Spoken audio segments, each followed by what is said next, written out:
नमस्कार। आज हम एक बहुत ही इम्पोर्टेंट ट्रांजिट के बारे में बात करेंगे जो है सूर्य का मेष राशि में ट्रांजिट। सूर्य मेष राशि में 14 अप्रैल 2026 को ट्रांजिट कर चुके हैं, जो कि 15 मई 2026 तक सूर्य मेष राशि में ही रहेंगे। सूर्य जब मेष राशि में होते हैं तो वो अपनी उच्च अवस्था में होते हैं, जो किसी भी ग्रह की या प्लैनेट की सर्वोच्च अवस्था मानी जाती है।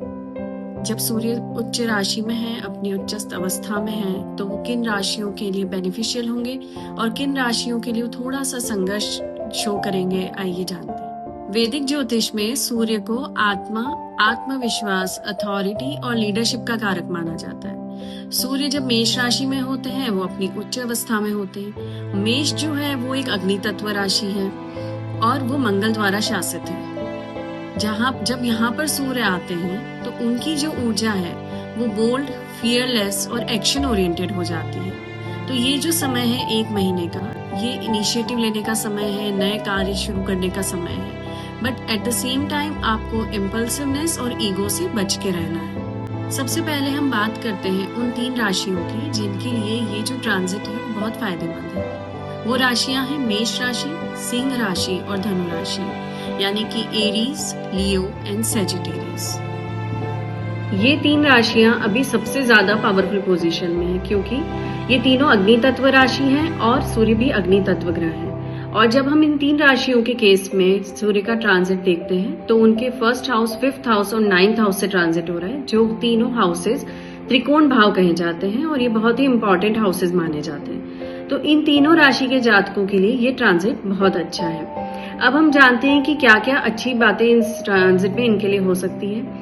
आपका कॉन्फिडेंस लेवल बढ़ेगा, आपको लीडरशिप के रोल्स मिल सकते हैं, आपकी डिसीजन लेने की क्षमता बढ़ सकती है और साथ ही साथ आप कोई भी नया काम इस समय पे स्टार्ट कर सकते हैं, क्योंकि ये जो समय है ये इनिशिएटिव लेने का समय है, नए कार्य शुरू करने का समय है। स्पेशली मेष राशि वालों के लिए ये एक रीबर्थ फेज की तरह है। पर आपको ये ध्यान रखना है कि आपको इम्पल्सिवनेस और ईगो से बच के रहना है, क्योंकि अगर आप में ईगो या इम्पल्सिवनेस आता है तो वो डेफिनेटली आपके डाउनफॉल का रीजन बन सकता है। नेक्स्ट हम बात करते हैं मिथुन राशि और कुंभ राशि के बारे में, यानी कि जेमिनाई और एक्वेरियस के बारे में। ये साइलेंट विनर्स हैं, इनको नेटवर्किंग से फायदा होगा, इनकी सोशल ग्रोथ इंक्रीज होगी, इनके आइडियाज मोनेटाइज हो सकते हैं और इनको अनएक्सपेक्टेड अपॉर्चुनिटीज मिलेंगी इस समय पर।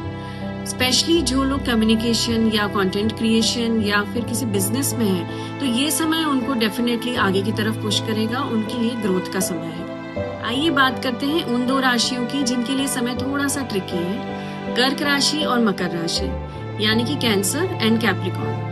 कैंसर राशि के लिए ये 10th हाउस से ट्रांजिट हो रहा है, जो कि आपकी करियर का स्थान माना जाता है, और कैप्रिकॉर्न राशि के लिए 4th हाउस से ट्रांजिट हो रहा है, जो कि आपके घर का स्थान माना जाता है।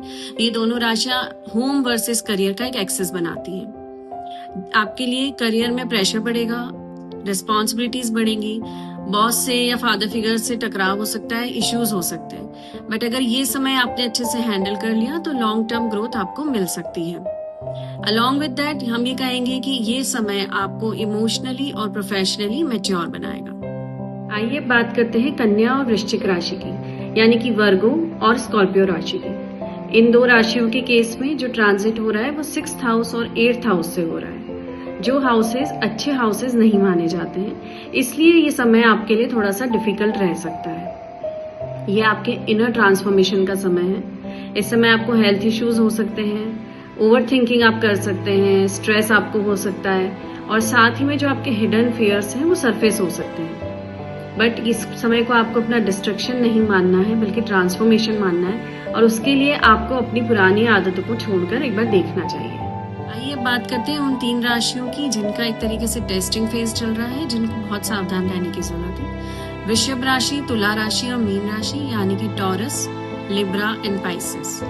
इन लोगों के लिए अननेसेसरी खर्च हो सकता है, अभी अननेसेसरी एक्सपेंसेस आ सकते हैं, आपकी रिलेशनशिप में कॉन्फ्लिक्ट्स हो सकते हैं, ईगो क्लैशेस हो सकते हैं और साथ ही में आप कोई इम्पल्सिव डिसीजंस ले सकते हैं। आपको ऐसा लग सकता है कि लोग आपको समझ नहीं रहे हैं, बट ये एक्चुअली में आपके रिएक्शन का टेस्ट हो रहा है, क्योंकि जब सूर्य स्ट्रांग है तो ईगो भी स्ट्रांग होता है, और अगर आपने ईगो को कंट्रोल कर लिया तो शायद आप अपनी प्रॉब्लम्स को भी कंट्रोल में कर सकते। अब सबसे इम्पोर्टेंट बात, क्यों एक ही गोचर हर व्यक्ति के लिए अलग तरीके से काम करता है। क्योंकि किसी के फर्स्ट हाउस को एक्टिवेट करता है, किसी के 10th हाउस को एक्टिवेट करता है, किसी के 4th हाउस को एक्टिवेट करता है। और ये डिपेंड करता है कि आपकी लग्न क्या है, आपकी जन्म कुंडली में सूर्य की स्थिति क्या है और आपकी वर्तमान में दशा क्या चल रही है।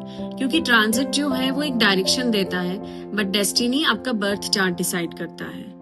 Thank you.